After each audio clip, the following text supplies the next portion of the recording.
Salut à tous ces punks de la chaîne, bienvenue sur cette seconde partie du podcast avec Lee, recoucou Lee. On s'est arrêté sur ce principe de doute. Et je pense vraiment que c'est un élément qu'il faut bien capter. Parce que ce soit en hypnose, alors tu me diras si dans la méthode Silva, c'est aussi impactant. Mais moi, je l'ai vraiment observé. Tu sais, c'est ces moments où en séance, tout se passe bien. Tu es en train de faire ta session, la personne me dit ouais, je me sens mieux, c'est cool. Et tu lui fais une futurisation, par exemple. Alors, une futurisation, pour ceux qui ne connaissent pas, c'est le fait de se projeter dans l'état ressource, l'état où on est bien, l'état où ça réussit, pour préparer le cerveau, pour préparer notre personne à être dans l'état psycho-émotionnel la plus ajustée pour qu'on réussisse l'élément pour lequel on travaille ou qu'on voit qu'il y a une progression dans ce qu'on est en train de mettre en place. Et souvent, moi, c'est pas souvent, mais ça m'est arrivé il n'y a pas longtemps, et je me suis dit, il y a du doute, donc il va falloir que je recadre ça. Mais il y avait, tout se passe bien, la personne se voyait bien dans le truc, puis d'un coup, j'entends, ouais, mais donc, à ton avis, tout seul, tu crois que je serais capable de le faire? Bam, doute. Tout allait bien, et il y a ce petit truc qui fait que la personne elle-même se donne une autosuggestion de ouais, c'est pas sûr que ça arrive. C'est normal, hein, le doute est humain, etc., etc. Mais ce qui est intéressant, c'est qu'on sent qu'à ce moment-là, il y a un trouble. Et donc, on est obligé de faire ce qu'on appelle en hypnose et en PNL, etc., un recadrage. Recadrer pour comprendre d'où vient le doute. Qu'est-ce qui fait croire à la personne que ça peut ne pas fonctionner quand elle sera toute seule, quand elle va dans le futur, etc. Donc, il y a tout un travail. Est-ce que cette notion de doute, toi, tu la perçois chez certains diplômés Silva? Et est-ce que tu as l'impression que le doute, au travers de la méthode Silva, est aussi impactante et ennuyante que ça peut l'être dans une séance d'hypnose? Absolument, dans les deux. Alors, comme on parle toujours du désir croyance et attente positive, justement, l'opposé de croyance n'est pas le doute, mais le doute, c'est ce qui amène justement de croyance à non-croyance. Et c'est pour ça, justement, qu'en revenant à la chaîne de démons, etc., si tu dis non, je ne crois pas, mais je ne suis pas sûre, donc il vaut mieux faire un petit rituel au cas où. Et puis tu es OK, justement. Et il y a plein de systèmes, religions et tout ça, où tu as un petit truc qu'il faut faire au cas où, parce qu'on n'est pas sûr. OK, donc pour éviter le doute.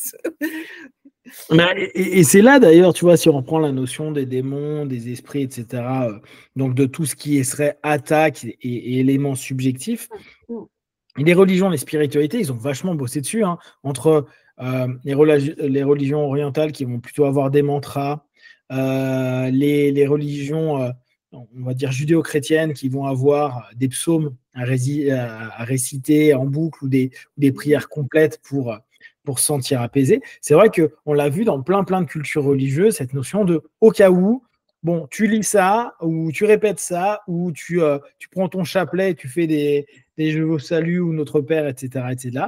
Et là, à ce moment-là, on s'aperçoit effectivement que les gens s'apaisent parce qu'ils rentrent à nouveau dans une croyance. On en a déjà parlé, hein, mais c'est cette notion de mettre une croyance supérieure. Alors, c'est pour ça que pour les personnes qui ont une spiritualité ou une religiosité, c'est souvent très sympa et très positif d'avoir une espèce de facteur absolu, ce que les gens vont appeler Dieu, univers, etc. Parce que si réellement vous y croyez pleinement et totalement, c'est un truc hyper apaisant. C'est le boss absolu. Il y a tout. Il suffit d'être connecté à lui, il y a tout. Donc, tout ce qui va contre ça, bah, il ne peut pas, vu que c'est le maître fondateur de tout. Moi, par exemple, je n'ai pas cette croyance-là. Donc, il n'y a pas un boss qui. Tu vois, j'ai pas ce que dans les jeux vidéo, on appelle les cheat codes, tu vois, des espèces de codes pour un peu faciliter le jeu. Ah bah moi, j'ai pas ce côté-là, tu vois. Je peux pas me dire, ouais, mais il y a une force à laquelle je peux me connecter qui est supérieure à tout ça. Je suis toujours obligé de me recadrer plein de fois parce que j'ai pas cette croyance d'un élément absolument supérieur. Tu vois. Mais je trouve que pour les personnes qui sont hyper pieux, c'est génial. Tu dis, mais non, moi je suis protégé par Jésus ou je suis protégé par mes croyances X ou Y. Et les personnes, tu les sens vraiment, tu les vois vraiment Bah, je t'avais dit, hein, moi, je l'avais fait à plusieurs reprises, des personnes d'Afrique de l'Ouest qui venaient me voir parce qu'elles étaient possédées. Mmh. Bon, moi, je ne fais pas d'hypnose de dépossession, mais je faisais comme si. Je disais, OK, on va travailler. Oui. Comme José, oui. Oui, exactement. Oui. Et du coup, bah, j'utilisais en fonction de la culture religieuse. Vous avez souvent des musulmans et ou des catholiques. Ah, j'ai même eu des protestants. Et en fait, je captais un petit peu ce qui était la valeur la plus importante pour eux et la croyance la plus importante. Et tu voyais vraiment, au travers juste des sémantiques et de l'orientation, en entrant dans leurs croyances et en leur permettant de reprendre conscience ou connexion avec le tout, Dieu, Allah, Jésus ou qu'importe, tu les voyais se transcender. Vraiment, leur visage se modifiait, un apaisement arrivait, des mouvements, des spasmes dans le corps, etc. Parce que pour eux, ils étaient en train de se connecter à une énergie tellement purificatrice, tellement belle, une belle lumière, que toutes les ombres, toutes les entités, la magie et tout, étaient en train de disparaître. Et dès lors, ils se sentaient mieux, ils n'avaient plus de problèmes au quotidien après, etc., etc. Donc, cette notion, à partir du moment où vous avez une croyance qui est sans doute, n'hésitez pas à l'utiliser. Dès qu'il y a des doutes, comme le dit Lee, n'hésitez pas à faire des petits rituels, à vous conforter. Bien sûr, il faut que le rituel, vous y croyez. Oui. Lee, tout à l'heure, parlait de l'armure de Lancelot, donc qui est une technique que proposait Burt. Vous le voyez en Supermind, non? Supermind, oui. Ouais, Supermind. Donc, en Supermind, c'est une technique que vous pouvez vraiment très facilement faire. Et effectivement, c'est OK si pour vous, ça vous parle. Parce que si ça ne vous parle pas, l'armure de Lancelot, ne faites pas l'armure de Lancelot.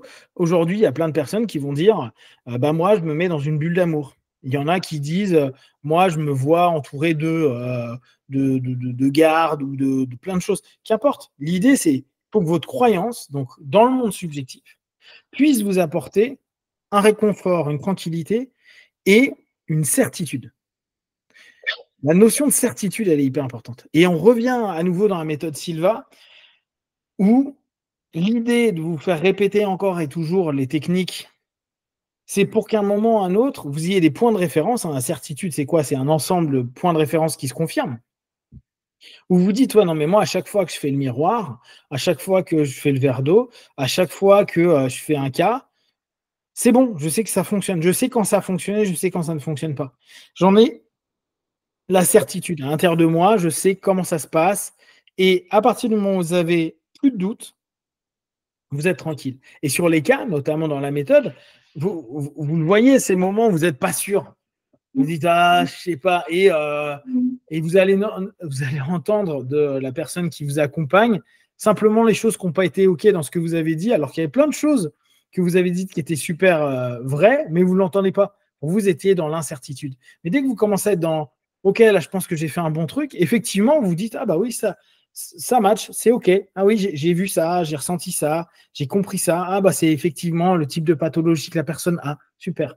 Gardez cette notion. Alors après, on rentre sur un élément qui est clé, c'est la confiance en soi et la confiance dans son système. Mais vous voyez, il y a doute, certitude, et le lien entre les deux, c'est quelle confiance vous pouvez avoir en vous et dans le système que vous utilisez. Si j'utilise l'armure de Lancelot et que la confiance dans cet élément-là est bas, ça ne sert à rien.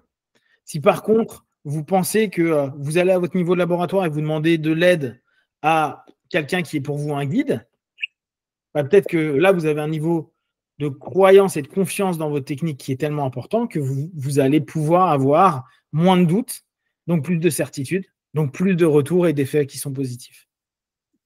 Ça semble juste tout ça, Oli? Tout à fait, tout à fait. Ça nous fait un paquet de notions. Oui, n'est-ce pas? Oui, oui. Mais l'idée, justement, quand tu disais que même si tu n'as pas les mêmes croyances, tu reconnais que quelqu'un qui a une croyance qu'il y a un être supérieur qui va les protéger, ça leur calme tout ça. Ça me fait rappeler, je ne sais plus qui l'a dit, mais c'était un grand philosophe, je crois que si Dieu n'existait pas, il fallait l'inventer. Parce que l'être humain en a besoin. Exactement. Mais tu vois, je trouve que si on regarde au travers de ce qu'on partage là, cette phrase-là, bien sûr que l'être humain, il a besoin de se dire, de croire en un Dieu, c'est-à-dire de mettre un fort taux de certitude ou de confiance, parce que peut-être parfois il n'y a pas de certitude, c'est parfois ça qui est amusant avec Dieu, c'est que les gens sont incertains, peut-être qu'il existe ou pas, mais ils ont suffisamment confiance pour donner leurs prières, leurs demandes, leur protection au travers d'eux. Et effectivement, le fait de le créer, monde subjectif, parce qu'on pourra me dire ce qu'on veut, mais moi aujourd'hui, étant athée, moi j'ai pas vu Dieu. Je vois la beauté de la nature, de l'univers et tout, mais je vois pas Dieu. Moi je l'ai pas croisé, j'ai pas dit salut, moi je m'appelle Pank, salut, tu t'appelles Dieu, et on papote ensemble. Tu vois, objectivement, je l'ai pas vu. Par contre, subjectivement, je comprends sa représentation. Je comprends, j'ai lu les textes, j'ai rencontré des prêtres, j'ai rencontré des imams, j'ai rencontré des rabbins, j'ai rencontré plein de trucs, et je comprends le concept de Dieu, subjectivement parlant. Mais effectivement, je pense que cette notion de créer Dieu, et là on revient sur le monde subjectif, que chacun se crée Dieu, alors après, en cherchant une doctrine, pas de problème, hein, une religion, ou l'équivalent, parce qu'il y en a plein qui aujourd'hui ne croient pas en Dieu, God, Allah ou Yahvé, mais ils vont dire l'univers, Oui. ils vont dire la nature, ils vont dire Gaïa, ils vont dire, tu vois, qu'importe. C'est comme si on avait besoin à ce moment-là de se dire, j'ai besoin de croire en un truc qui est là. Et si tu y crois, effectivement, ça t'ouvre un potentiel qui est incroyable, qui est vraiment incroyable. Je pense que quelqu'un qui est dans la croyance positive d'une énergie au-dessus de plein de choses, mais ça t'apaise surtout dans la vie. Sur la vie, la mort, les problèmes, les trucs, les machins. Parce que tu as une croyance à te dire, non, mais tout ce qui est là, tout est au mieux dans le meilleur des mondes. Tu vois, c'est nickel, tout se passe bien, tranquille. Et tu sais, ça revient à l'histoire taoïste qui est celui je crois que c'était un paysan qui a un cheval, et il a un fils et un cheval. Et je crois que là, il y a une guerre qui arrive, on demande à son fils d'aller à la guerre, et juste avant d'aller à la guerre, vu que c'était peu de temps avant d'y aller, il fait monter sur le cheval, et le cheval fait tomber son fils. Le fils est blessé, il ne peut pas aller à la guerre. Puis, je ne sais plus, un de ses voisins lui dit, tu as de la chance de ce qui se passe, comme ça ton fils reste avec toi. Et il dit, on verra bien. Et après, l'histoire continue. Alors, je ne sais plus, je crois que c'est le cheval qui se fait voler, et il dit, tu n'as pas de chance, tu as peut-être gardé ton fils, mais le cheval, il est parti. C'est vraiment pas bien. Et il dit, on verra bien. Tout ira bien quand on ne sait pas de quoi il fait. Et tu vois, avec cette confiance dans la vie, dans la confiance dans le Tao, etc., etc.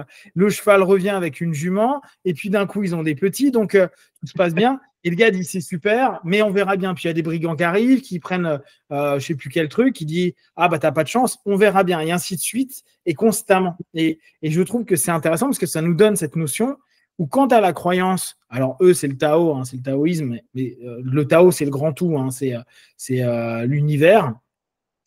Ils sont dans la confiance de c'est la vie. C'est la vie, et la vie, de toute façon, me donnera ce qui est bien. Et même quand il y a du mal, il ne faut pas se formaliser, parce qu'il y aura certainement du bien qui arrivera après. Et je trouve, tu vois, on est dans cette notion de croyance. À partir du moment où vous adhérez à une croyance et qu'elle vous apporte de l'apaisement, mais vous avez une perception possible de la vie qui est absolument géniale.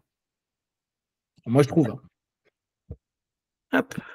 Alors, donc, nous disons qu'à cause de l'ignorance, nous avons créé des démons et des esprits à craindre. Comment aideriez-vous? Alors là, c'est une question après. Hop. Alors, je vais mettre en bleu ça, histoire que je ne le relise pas.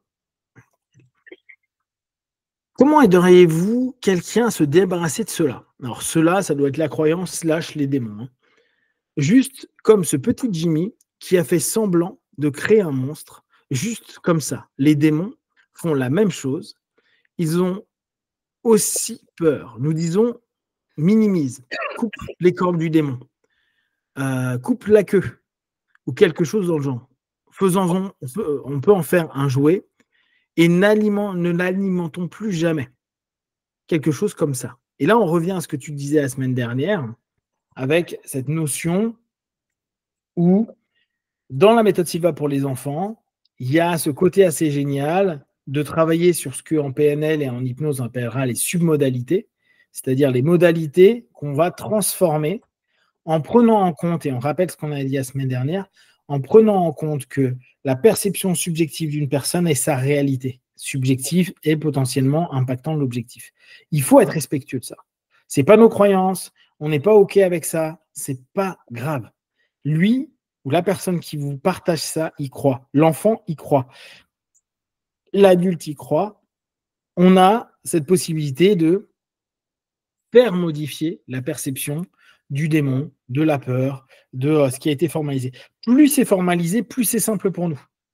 C'est-à-dire que si vous êtes hypno, vous connaissez la thérapie des parties, et on sait bien que si la personne arrive à dire que sa peur est un démon, ou un troll, ou un truc obscur, bah, c'est facile, on peut le faire parler avec, on peut le faire diminuer, grandir.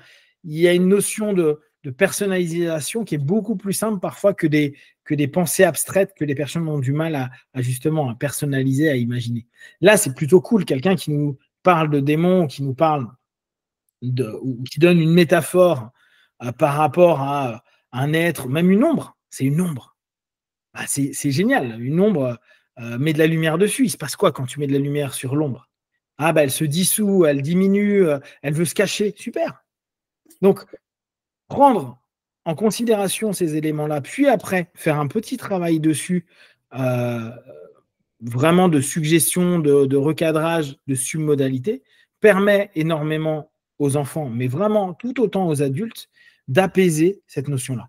Après, l'idée qui est intéressante chez José, c'est une fois que tu as fait le boulot, reviens pas dessus. Et ça revient un petit peu, tu sais, à miroir bleu et miroir blanc. C'est en gros quand les choses sont faites, ne reviens pas au miroir bleu à longueur de temps. Et je trouve que ça, c'est très pertinent, même si parfois, on va devoir revenir parce qu'il y a quelque chose qui n'a pas été correctement fait à un moment donné, ou on a peut-être oublié quelque chose. Mais cette notion de se dire, une fois que je l'ai fait, et n'oubliez pas, le temps d'analyse du miroir bleu est long, même si parfois on le fait un peu vite, prenez le temps, analysez, mettez bien tout sur le papier, entre guillemets, observez, créez, voyez toutes les tensions et les problématiques que ça crée. Et une fois que vous avez bien bossé dessus, passez au miroir blanc. Et ne revenez pas au miroir bleu. C'est bien ça, hein, Lee, tu me Oui, confirmes. exact. Et puisque tu viens juste de parler de futurisation, justement, et qu'il faut répéter si on a des doutes, c'est ça qu'on fait dans le miroir. C'est une futurisation qu'on répète, on répète. Et c'est parfait comme ça, il n'y a pas de doute. Et effectivement, on élimine progressivement le doute. Ouais, c'est bien. Ouais. Là, ta remarque, elle est hyper pertinente. Le fait de répéter l'image finale que vous avez vue, et même la faire évoluer, mais en positif, c'est axer votre croyance dans quelque chose qui devient récurrent et donc qui devient habituel et pour lequel vous allez petit à petit en faire quelque chose de normal. Et ce qui est assez amusant, c'est que souvent, la normalisation des choses, pour beaucoup de personnes, c'est assez... on n'a pas envie d'être normal, on veut être différent, on veut des trucs intenses. Mais ce qui a bien dans la normalité et la normalisation des choses, c'est qu'on ne prend plus vraiment attention parce qu'on estime que ça fait partie du tout. Or, quand quelque chose qui était incroyable est devenu normal, oui, c'est peut-être moins intense émotionnellement, mais ça veut dire qu'on l'a intégré suffisamment pour qu'il n'y ait plus de doute dessus vu que c'est devenu normal. Et c'est toujours on va la voir, la personne qui arrête le tabac, qui se dit ouais, c'est incroyable, j'ai arrêté le tabac. 3 ans plus tard, elle va nous dire oui, bah, je fume pas. Oui, parce que tu l'as tellement intégré que tu ne te dis pas que c'est génial. Alors qu'avant, tu étais fumeur et tu te rendais compte à quel point c'était une galère. Et le jour où tu as arrêté, tu as trouvé ça extraordinaire. Sauf que ça s'est tellement intégré de je suis non-fumeur, je suis non-fumeur, je suis non-fumeur, que du coup, c'est normal. La normalisation, cette espèce de descente d'intensité pour juste l'intégrer, c'est ce qui fait qu'on peut être complètement certain, on est complètement en phase avec ce qu'on a développé. Et donc, le miroir blanc, à partir du moment où vous répétez constamment l'image et qu'au bout d'un moment, c'est plus un truc impossible à avoir, que vous avez peut-être déjà touché du bout de doigt, peut-être que vous avez avancé vers et que vous dites, oh oui, maintenant c'est probable. si vous repreniez 3 mois, 6 mois en amont, c'était quelque chose que vous disiez, non, mais jamais je pourrais faire ça parce qu'il y a le miroir bleu où j'ai vu qu'il y avait tout ça, ça, ça, ça, ça. Et pourtant, vous y approchez. Et vu que c'est devenu normal, c'est plus un truc impossible. Et vu que c'est plus un truc impossible, eh ben, cette notion-là, elle est peut-être moins intense, mais dans la profondeur, elle est bien plus intéressante. Justement. Et si c'est impossible, c'est aussi inconnu. Et on a justement cette partie de notre inconscient qui a peur de l'inconnu et qui préfère garder quelque chose qui est familier, normal, entre guillemets, parce qu'il est plus à l'aise avec, même si on souffre. Donc, en fait, la répétition dans le miroir, la futurisation fait que le futur, même s'il est très différent, devient familier, devient normal et, comme tu dis, intégré, mais voilà, c'est comme ça, c'est tout à fait normal. J'ai oublié comment j'étais auparavant, c'était pas moi.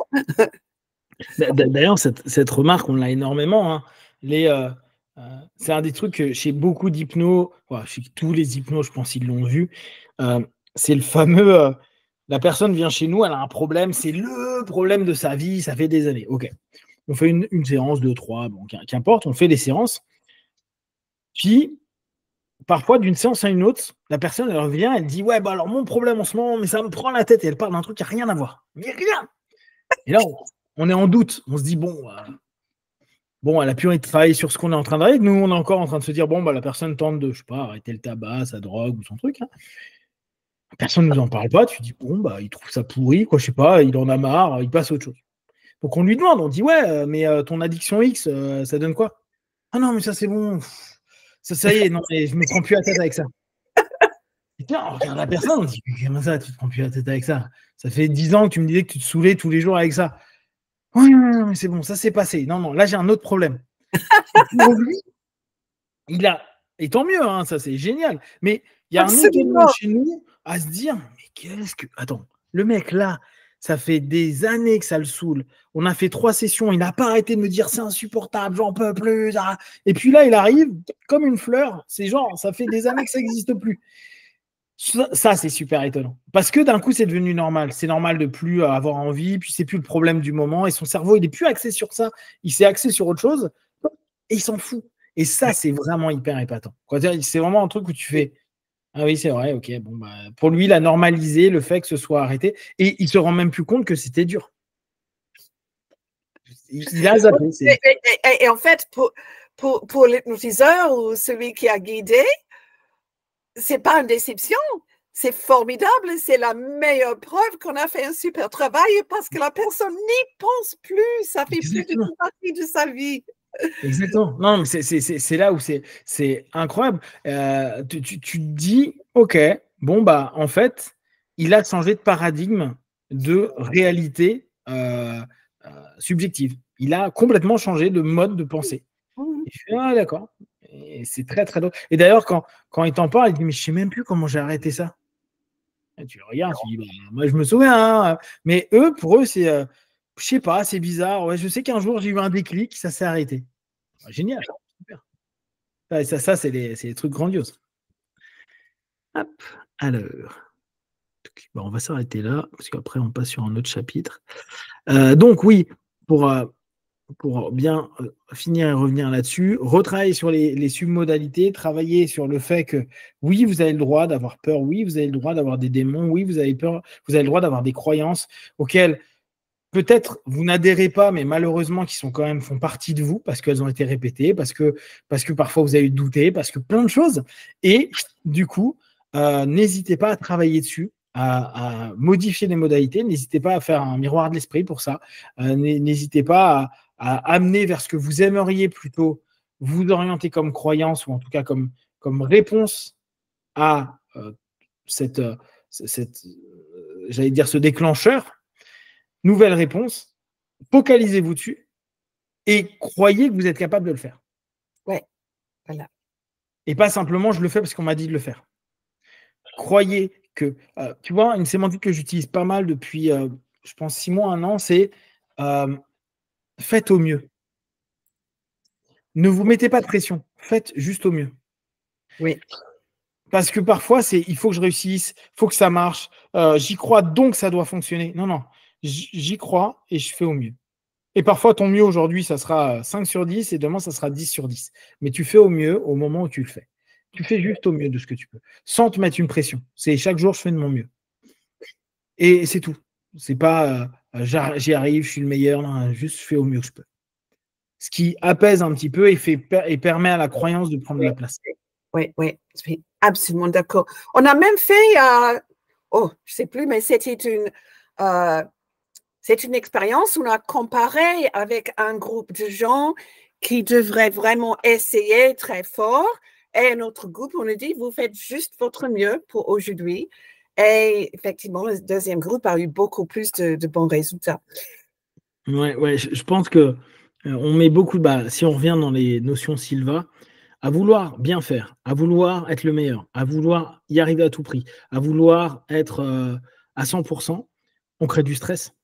Alors que si on se dit, aujourd'hui, j'ai pas la forme, et je fais au mieux avec j'ai pas la forme, sans te mettre la pression parce que tu fais du mieux que tu peux, et du coup, tu n'as pas de stress.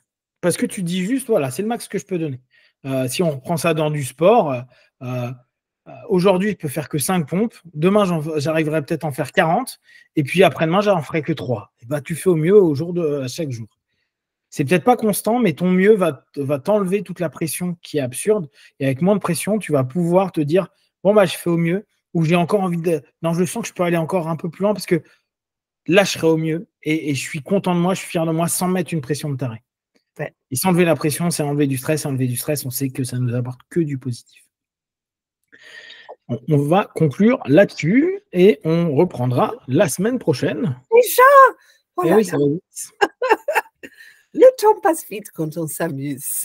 Exactement. Il nous reste encore un paquet de trucs que j'ai mis en rouge, mais là, il y a plein de rouges. Oui, non, on a encore un paquet de trucs sur ce deuxième soir et première partie, mais tant mieux, c'est bien. On a pas mal de choses très intéressantes. Donc, je reviens sur ce que je disais à la fin de la précédente vidéo. Vous avez Lee qui sera là pour la méthode Silva la première semaine d'octobre, donc le jeudi, vendredi, samedi, c'est samedi, dimanche de la première. Non, ça c'est Hypnovision. C'est Hypnovision, d'accord. Hypnovision. 4 jours d'Hypnovision. Et alors, Silva, c'est quand c'est. Silva, le prochain, c'est en ligne et ça commence, je crois, le 2 novembre. Ok. Si je me rappelle bien. Donc, n'hésitez pas, allez consulter les différents sites de la méthode Silva, donc .com.be.ch, et vous aurez bien sûr Lee, vous aurez tous les instructeurs, vous aurez du live, vous aurez du online, et pour ceux qui veulent aussi rencontrer Lee dans le cadre plutôt de l'hypnose avec notamment Hypnovision, donc il y a début du mois d'octobre, elle va aussi se trouver en Belgique, donc n'hésitez pas, aller à sa rencontre et aller faire les ateliers, c'est toujours sympa à découvrir. Est-ce que tu as quelque chose à rajouter? Non. Bon. Si vous avez des questions et des remarques, vous les partagez sur Facebook, YouTube, on y répondra le plus rapidement possible. Et comme d'habitude, de tout ce qu'on propose, ne prenez que ce qui est bon et juste pour vous tester, observer, analyser et conclure. Merci à toi, Lee, et à la semaine prochaine. Ciao. À la semaine prochaine, tout le monde.